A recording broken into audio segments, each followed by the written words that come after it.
Pertama-tama, marilah kita mengucapkan puji syukur kehadirat Allah Subhanahu wa Ta'ala, Tuhan Yang Maha Esa, karena atas izinnya kita bisa berkumpul di tempat yang mulia ini. Kedua, saya pribadi menyampaikan apresiasi yang tinggi kepada Majelis Hakim dan khusus Ketua Majelis yang telah memimpin secara arif dan bijaksana jalannya sidang pertama sampai sidang 30 ini dengan agenda sidang pembacaan pledoi. Begitu juga kepada penasihat hukum saya yang setia mendampingi saya berdiskusi dan bertukar pikiran serta melakukan evaluasi sidang pertama sampai sidang ke-30 ini. Begitu juga kepada penuntut umum yang telah menjalankan tugas yang diamanatkan kepadanya. Majelis Hakim yang saya muliakan, penasihat hukum, penuntut umum serta hadirin yang saya hormati. Lambat asal selamat tidak lagi relevan. Cepat dan selamat yang kita butuhkan.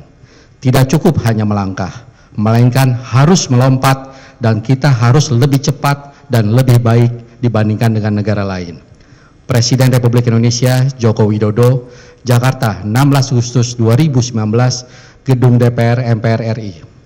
Inilah quote dari Presiden Joko Widodo yang kami tempel dalam poster besar di dinding kantor bakti di Gedung Menara Merdeka, Jakarta Pusat, dengan maksud agar semangat pegawai bakti terus dikobarkan ketika bekerja cepat dan selamat untuk mengejar ketertinggalan dengan negara lain. Hal ini dimungkinkan karena bakti sebagai badan layanan umum yang secara peraturan perundang-undangan disiapkan sebagai satuan kerja di dalam kementerian, namun berperilaku seperti korporasi. Lebih lanjut, untuk memahami, izinkan saya menyampaikan sedikit pendahuluan tentang sektor telekomunikasi yang menjadi salah satu sektor pendorong ekonomi semua negara, tak terkecuali di Indonesia. Peringkat Indeks Pembangunan Teknologi Informasi dan Komunikasi tahun 2017 yang dikeluarkan oleh International Telecommunication Union, ITU, sebuah badan telekomunikasi dunia di bawah Perserikatan Bangsa-Bangsa, menunjukkan bahwa Indonesia menduduki urutan 111 di bawah negara ASEAN lainnya, Singapura nomor 18, Brunei 53, Malaysia peringkat 63, Thailand 78, Filipina 101, Vietnam 108. Bahkan Indonesia hanya unggul dari Timur Leste peringkat 122, Kamboja 128, Myanmar 135, Laos 139, dan Bangladesh 147. Penyebab rendahnya peringkat ini dibandingkan negara ASEAN salah satunya adalah ketidakmerataannya infrastruktur telekomunikasi hingga ke pelosok Indonesia. Buat saya yang telah bekerja di kementerian selama 23 tahun saat itu, peringkat ini sangatlah menyedihkan. Data inilah yang saya sampaikan kepada Pak Johnny G. Plate pada saat itu sebagai Menteri Kominfo untuk pertama kalinya berkunjung ke kantor bakti di Menara Merdeka di Desember 2019. Tentunya sebagai Menkominfo yang baru terpilih, data tersebut ini menjadi tantangan tersendiri. Apalagi Indonesia ditargetkan tahun 2045 oleh pemerintah untuk menjadi 4 negara dengan ekonomi terbesar di dunia di bawah China, Amerika Serikat, dan India. Rasanya tidak mungkin ini bisa terjadi dengan mengabaikan pembangunan di sektor telekomunikasi. Majelis Hakim yang saya muliakan, penasihat hukum, penuntut umum, serta hadirin yang saya hormati. Persoalan infrastruktur telekomunikasi di Indonesia haruslah diselesaikan secara berjenjang. Diawali persoalan jaringan di tingkat jaringan tulang punggung atau teratas yang menghubungi antar kota dan kabupaten di seluruh Indonesia. Bakti sejak tahun 2016 sampai dengan 2019 di bawah kepemimpinan saya mendapatkan penugasan berupa penggelaran proyek Palaparing dan telah menyelesaikan pembangunan proyek jaringan serat optik tersebut sepanjang 12.500 km jaringan di bawah laut dan di darat, termasuk beberapa segmen microwave di Papua yang menghubungkan 90 kota atau kabupaten yang sebelumnya belum terhubungkan jaringan pita lebar dari 514 jumlah kota dan kabupaten seluruh Indonesia. Sejak adanya jaringan Palaparing, seluruh kota dan kabupaten ini di Indonesia bisa menikmati layanan jaringan pita lebar atau internet cepat. Di tingkat middle mile atau menengah, jaringan ini menghubungkan titik antara kota dan kabupaten dengan kecamatannya. Untuk memenuhi kebutuhan jaringan middle mile ini, khususnya daerah 3T, Di bawah kepemimpinan saya pula, Bakti sudah menyiapkan dan meluncurkan satelit Satria di bulan Juni 2023 lalu, yang rencananya akan ditempatkan di slot orbit 146 derajat bujur timur, dengan harapan satelit Satria ini bisa beroperasi di akhir tahun 2023 ini. Dengan kapasitas 150 gigabit per second, satelit ini merupakan satelit terbesar di Asia saat ini dan nomor 5 di dunia. Di tingkat last mile atau tingkat terendah, ada dua layanan yang disiapkan Bakti untuk masyarakat, yaitu yang pertama akses Wi-Fi gratis dan yang kedua BTS 4G. Saat ini Bakti sudah menggelar sekitar 16.000 titik Wi-Fi gratis sejak 2016 di bawah kepemimpinan saya, dan terus akan bertambah setiap tahunnya hingga 150.000 titik layanan publik antara lain di sekolah-sekolah, pesantren, puskesmas, dan kantor-kantor desa. Program BTS 4G juga sudah diinisiasi sejak 2016 dengan skema sewa layanan OPEX dan sudah terbangun 1.682 yang kemudian dilanjutkan di era Menteri Johnny Gerard Plate dengan menargetkan 7.904 lokasi di periode tahun 2021-2022. Dari seluruh proyek telekomunikasi yang berjalan dalam periode 2016 sampai dengan 2022, proyek BTS 4G lah yang paling kompleks. Jaringan BTS 4G inilah yang langsung diterima layanannya oleh masyarakat. Oleh karena itu, pembangunan proyek ini syarat juga dengan isu sosial. Majelis Hakim yang saya muliakan, penasihat hukum, penuntut umum, serta hadirin yang saya hormati. Ketidakmerataan infrastruktur telekomunikasi, khususnya layanan seluler BTS 4G, mulai mencuat di media ketika pertama kalinya di bulan Februari 2020, Wakil Menteri Desa dan Pembangunan Daerah Tertinggal menyampaikan di berbagai media bahwa ada 15.000 desa yang belum mendapatkan layanan internet di Indonesia, sehingga berpotensi menghambat pembangunan desa. Tak lama berselang dari pemberitaan ini, sekitar Maret 2020, badai pandemi COVID-19 mulai terjadi di Indonesia. Untuk mencegah situasi lebih buruk, pemerintah menetapkan pemberlakuan belajar dan bekerja dari rumah. Ternyata tidak semua masyarakat berkesempatan untuk bisa melakukan bekerja dan belajar dari rumah karena ketiadaan sinyal 4G seluler untuk layanan internet. Media mulai meliput adanya kejadian bukit sinyal atau pohon sinyal, di mana masyarakat harus naik ke bukit atau ke atas pohon demi mendapatkan sinyal seluler agar bisa menjalankan bekerja dan belajar dari rumah. Pasca kejadian inilah Menkominfo memerintahkan kami di jajaran kementerian untuk menghitung ulang berapa jumlah desa yang belum mendapatkan sinyal seluler 4G. Pada 13 Juni 2020 diadakan rapat yang dipimpin oleh Menkominfo dan pejabat eselon 1, Dewan Pengawas Bakti dan Direktur Utama Bakti, membahas 12.500 desa yang belum ada sinyal 4G seluler. Dan kemudian rapat menetapkan 7.904 desa di wilayah 3T, yaitu terdepan, terluar, tertinggal, menjadi target pembangunan yang akan diselesaikan oleh Bakti. Lebih lanjut, melalui surat Menteri kepada Presiden nomor R506 tentang laporan percepatan transformasi digital tanggal 30 Juli 2020, disampaikanlah rencana proyek pembangunan BTS 4G untuk 7.904 lokasi dengan rencana 4.200 lokasi di tahun 2021 dan 3.704 lokasi di tahun 2022. Pada 3 Agustus 2020, rapat terbatas Kabinet tentang percepatan transformasi digital, Presiden Jokowi mengatakan bahwa pandemi COVID-19 yang melanda Indonesia harus bisa dijadikan momentum untuk melakukan percepatan transformasi digital. Salah satu dari 5 arahan Presiden adalah segera lakukan percepatan dan perluasan akses dan peningkatan infrastruktur digital serta percepatan penyediaan layanan internet di 12.500 desa. Pasca arahan Presiden tersebut, Menteri Kominfo memerintahkan jajaran di kementerian untuk menyiapkan segala sesuatunya, termasuk kesiapan teknis dan anggarannya. Perencanaan proyek pembangunan BTS 4G dimatangkan. Usulan pembangunan di tahun 2021 sebanyak 4.200 lokasi disiapkan. Berbagai sumber anggaran untuk mendukung kegiatan ini disiapkan bersama Sekretariat Jenderal. Kemudian diputuskan 2 sumber anggaran disiapkan yang berasal dari rupiah murni sebesar 6,89 triliun untuk 2.417 lokasi dan dari PNBP Kominfo sebesar 5,53 triliun rupiah untuk 1.783 lokasi. Majelis Hakim yang saya muliakan, penasihat hukum, penuntut umum, serta hadirin yang saya hormati. Segala upaya percepatan dilakukan agar pekerjaan dapat selesai, agar masyarakat mendapatkan layanan internet secepatnya. Sebagai badan yang menetapkan pola keuangan Badan Layanan Umum, Bakti memiliki fleksibilitas sesuai peraturan dan perundang-undangan. Inilah yang saya manfaatkan, termasuk penggunaan skema pengadaan baru yang terintegrasi dari proses survei, dari proses perencanaan, survei, konstruksi, hingga operasional.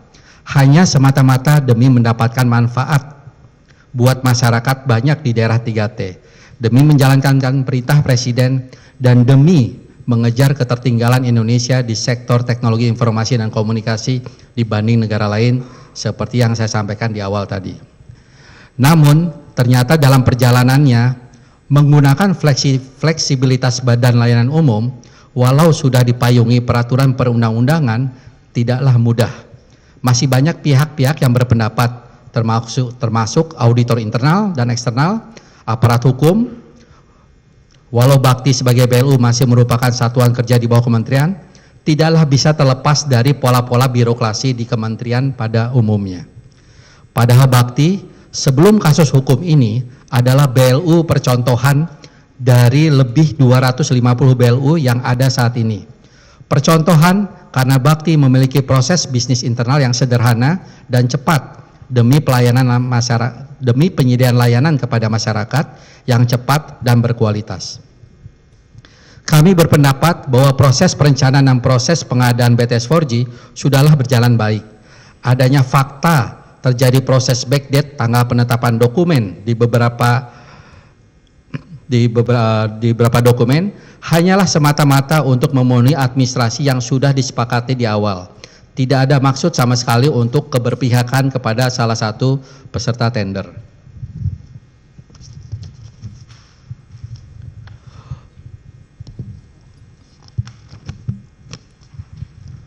Proses implementasi adalah tahapan paling kompleks. Disinilah kemampuan konsorsium terpilih diuji. Dukungan Project Management Office atau PMO sebagai konsultan pengawas dikerahkan untuk memaksimalkan hasil.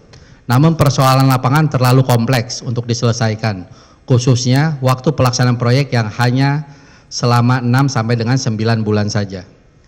Pemberlakuan pembatasan kegiatan masyarakat atau PPKM terjadi di mana-mana. SDM kontraktor banyak yang terpapar COVID-19 varian Delta. Penyediaan material terganggu, suplai barang terganggu, pengiriman barang terganggu. Begitu kompleksnya persoalan di lapangan ini yang terjadi juga di negara-negara lain akibat badai COVID-19 ini, menjadikan proyek ini tidak bisa tepat waktu di 31 Desember 2021. Bahkan walau sudah pemberian kesempatan hingga 31 Maret 2022, tetap belum selesai seluruhnya.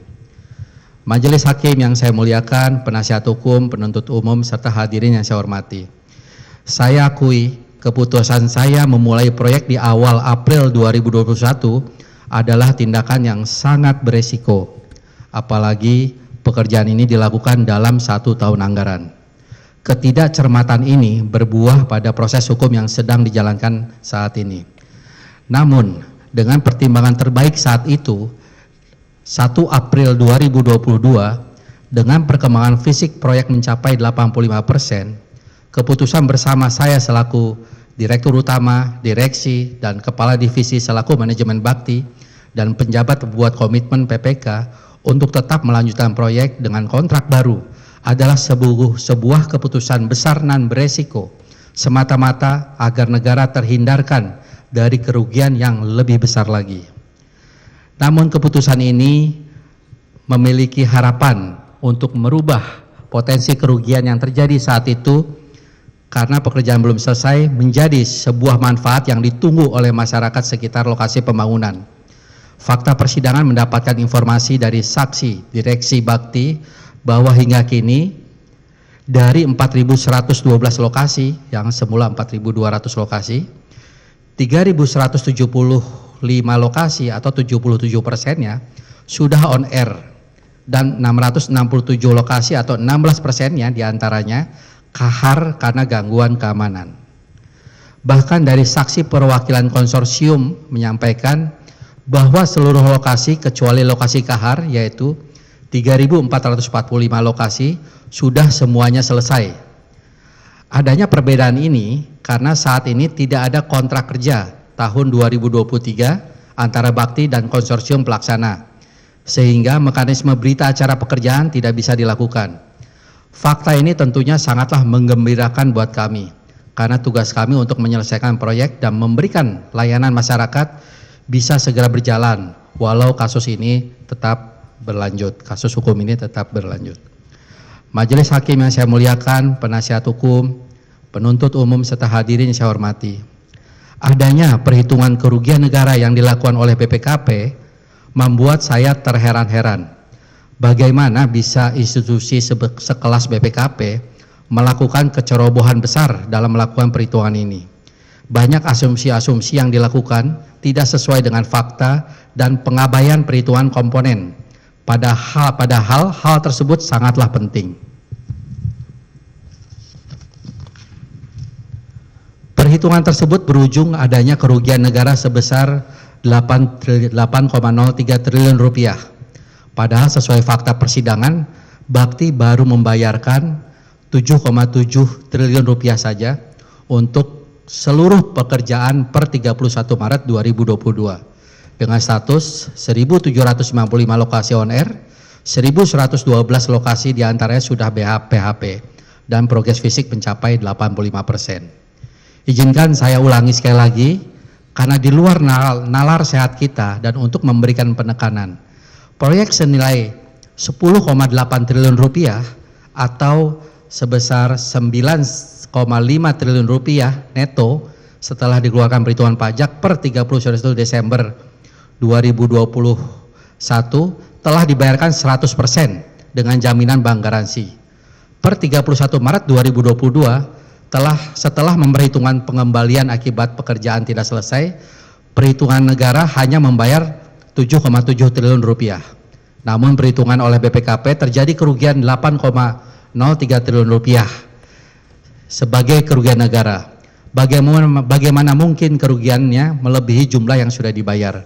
Padahal kondisi per 31 Maret 2022 sebanyak 1795 lokasi on air, 1.112 lokasi diantaranya sudah BHP, dan mengabaikan 3.088 lokasi lainnya yang sudah mencapai progres fisik proyek mencapai 85%. Aneh bin ajaib. Hal ini tentu mempertontonkan bagaimana institusi sebesar BPKP melakukan kecerobohan besar untuk proyek prioritas nasional ini. Faktanya sampai dengan saat ini proyek jalan terus. Bahkan fakta persidangan menyebutkan bahwa Presiden Republik Indonesia telah memerintahkan kepada Menteri Kominfo baru untuk melanjutkan proyek ini hingga tuntas. Majelis Hakim yang saya muliakan, penasihat hukum, penuntut umum dan hadirin yang saya hormati. Pengalaman saya bekerja dengan Pak Joni Gerard Plate dan dalam berkasus sekarang ini, saya akui bahwa saya salah menilai beliau selama ini. Beliau yang saya harapkan bisa sebagai pemimpin yang mengayomi dan bertanggung jawab kepada anak buah, tapi dalam kasus ini ternyata terbukti beliau hanyalah seorang baik namun pengecut. Berlindung seolah-olah tanpa salah. Apa yang terjadi ketika eksekusi di lapangan menjadi sepenuhnya tanggung jawab saya menurut pengakuan beliau. Saya hanya bisa terdiam mendengarkan argumen-argumen yang beliau sampaikan untuk membela diri. Saya akui beliau seorang politisi ulung. Mungkin adalah kesalahan besar saya tidak mengungkapkan keseluruhan kebenaran yang ada, karena semata-mata hati nurani saya terbentur dengan pikiran saya. Apakah akan menjadi lebih bermanfaat atau bahkan mendapatkan mudarat. Namun akhirnya saya sudah memutuskan bahwa saya tidak ingin melakukan sesuatu yang akan saya sesali seumur hidup. Publik dalam sidang ini dihadirkan sebuah kejadian yang menarik di luar inti pekerjaan proyek. bahkan sering menjadi headline news, yakni masalah aliran uang. Adanya sosok Dito Aryo Tejo, Menteri Pemuda dan Olahraga aktif saat ini, bahkan sempat dihadirkan di persidangan ini, menjadi berita menarik buat siapa saja yang menyimak. Adanya dugaan aliran ke Sadikin yang diduga terkait dengan BPK, dan Isra Yohan yang diduga terkait dengan Komisi 1 DPR RI, ke Saudara Edward Hutahian, Saudara Windu Aji Santoso yang diduga sebagai bentuk pemerasan, menjadi sisi lain menarik dari kasus ini.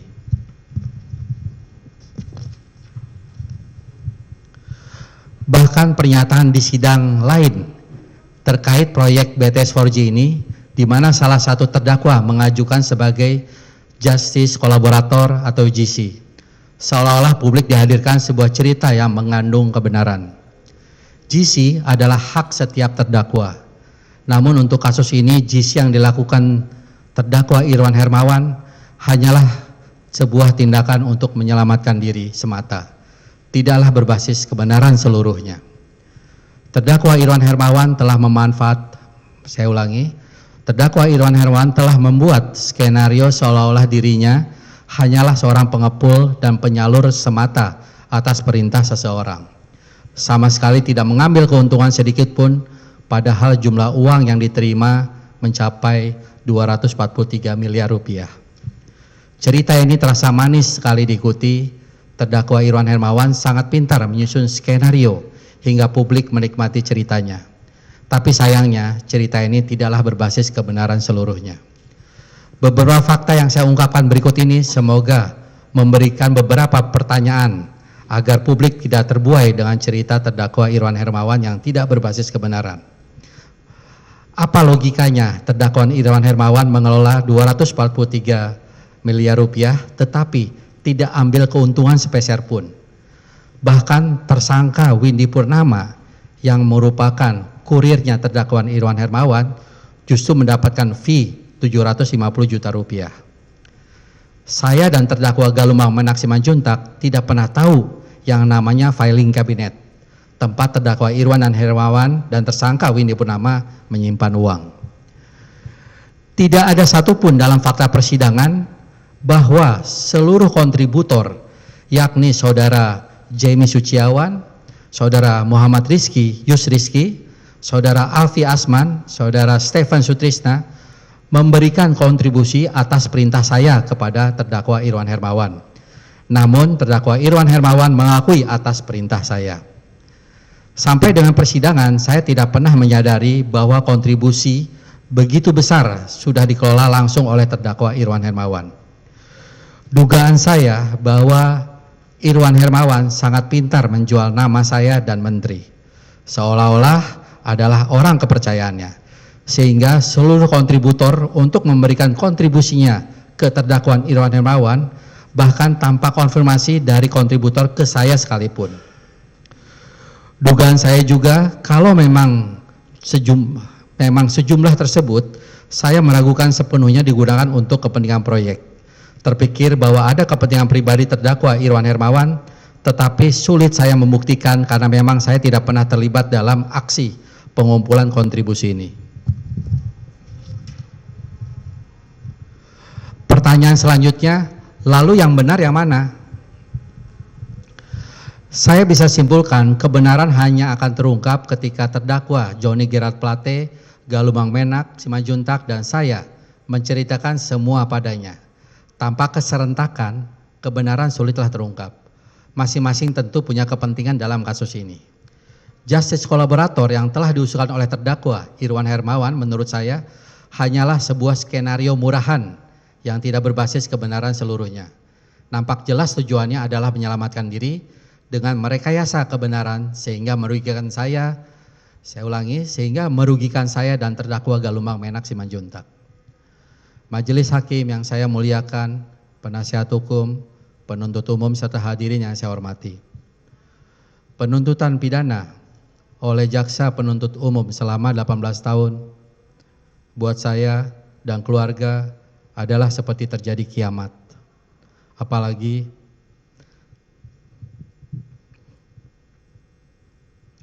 saya masih berumur 51 tahun, dan memiliki tanggungan istri dan 4 orang anak, 2 diantaranya masih berusia 12 dan 9 tahun, yang mulanya selalu bisa bertemu ayahnya setiap hari, belajar bersama, ibadah bersama, berkumpul bersama, sudah tidak bisa lagi dilakukan sejak 10 bulan lalu, sejak saya dinyatakan sebagai tersangka dan ditahan mulai 4 Januari 2023. Sejujurnya, saya belum berani berterus terang ke 2 anak saya yang masih kecil terkait status ayahnya. Yang mereka tahu hanyalah ayahnya sedang berjuang membantu menteri dan presiden biar semua orang di Indonesia, termasuk di daerah 3T, bisa berinternet dengan lancar, mendapatkan kesempatan yang sama seperti mereka yang berinternet dengan lancar di rumahnya di Jakarta. Dan hal ini membuat mereka berdua selalu bangga walau ayahnya sudah hampir 10 bulan tidak pulang ke rumah. Sungguh saya sangat menyesali tindakan-tindakan berani saya yang beresiko tinggi. Namun ini dilakukan semata-mata untuk memberikan kesempatan yang sama untuk saudara-saudara kita di wilayah 3T untuk mendapatkan layanan internet dan untuk mengejar ketertinggalan Indonesia dibanding negara lain yang diakibatkan belum meratanya akses internet.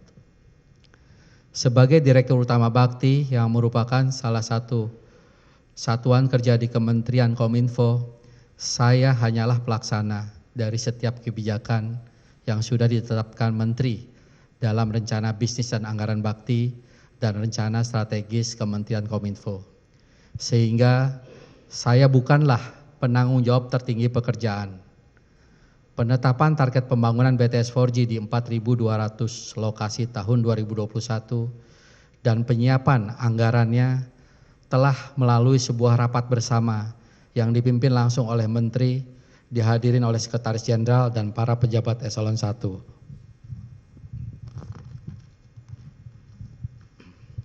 Saya akui keterlambatan pekerjaan yang terjadi disebabkan oleh banyak hal, namun yang paling utama adalah adanya PPKM secara serentak di berbagai provinsi Indonesia sekitar bulan Mei 2021 sampai dengan September 2021. Dan gangguan keamanan khususnya di Provinsi Papua Barat dan Papua. Sehingga pada batas waktu terakhir di 31 Maret 2022, pekerjaan tetap belum selesai semuanya. Yang terbaik yang bisa dilakukan adalah saat itu, saya menyetujui bersama Direksi Bakti dan Kepala Divisi selaku Manajemen Bakti, serta PPK untuk melanjutkan pekerjaan dengan kontrak baru dengan penyediaan yang sama.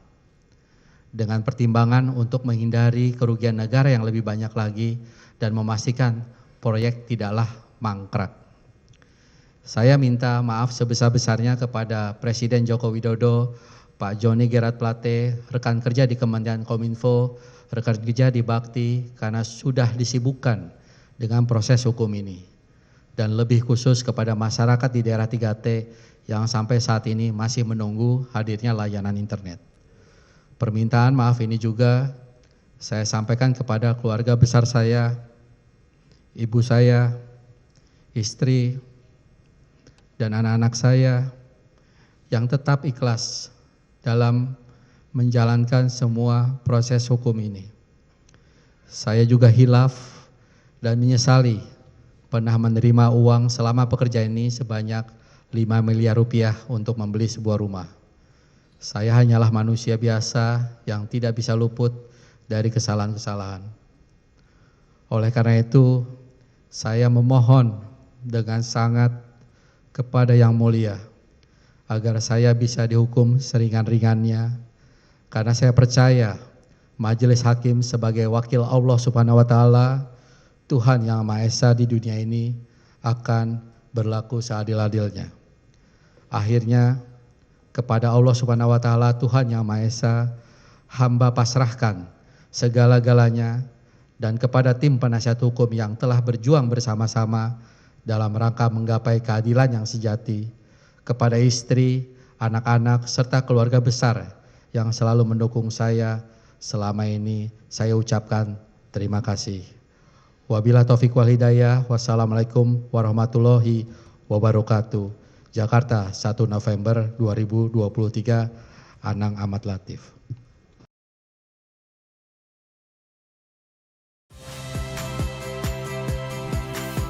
Saya Radi Saputro. Saksikan program-program Kompas TV melalui siaran digital, pay TV dan media streaming lainnya.